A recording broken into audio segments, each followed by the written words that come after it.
Guys, andito ako ngayon sa probinsya at nag-stop over muna ako dito sa tapat ng school. Yan, school. Sama ko si Gray. Dito ipapakita ko sa inyo ang napakagandang view ng rice farm at saka manggahan. Yan o, dito lang yan sa tabi ng kalsada. Makikita ninyo. Yung kulay green na yan, yan yung mga palay. At ito naman yung mga mangga. Pag ganyan nakataas yung palay, mga 3 days na lang yan, i-harvest na yan ng may-ari. Napakaganda dito. Malinis yung kalsada, yan o.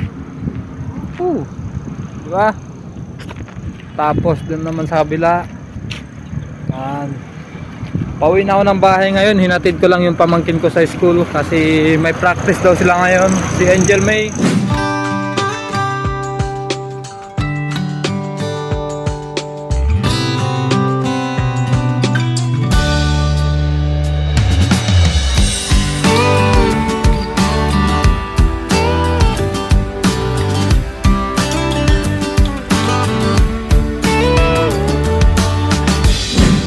Andito pala pinsan ko, sumunod. Oh, ba't ka sumunod? Alright, busy sa bahay, pinakasan ko. Takot ako magligpit. Alam ba ng may-ari na dinadala mo yung motor niya?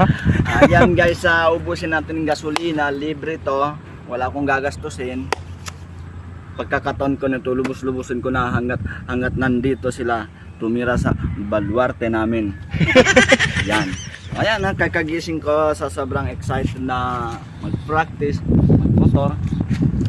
Tingnan nyo guys, 2 bars. Ay, pinatay ko pala, sorry. Huh? Diba ang payat ko na? Uwi na kami. Uwi na kami.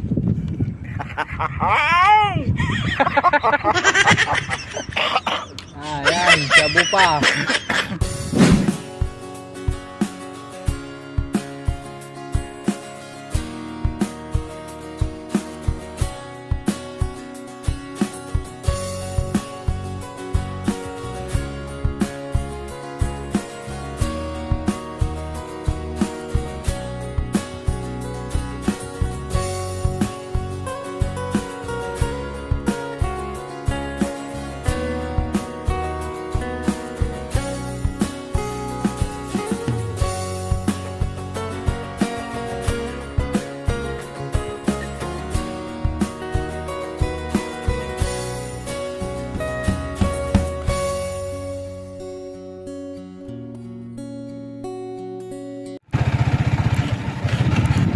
Gabi teng, alakas ka, maragan baka semplang ka.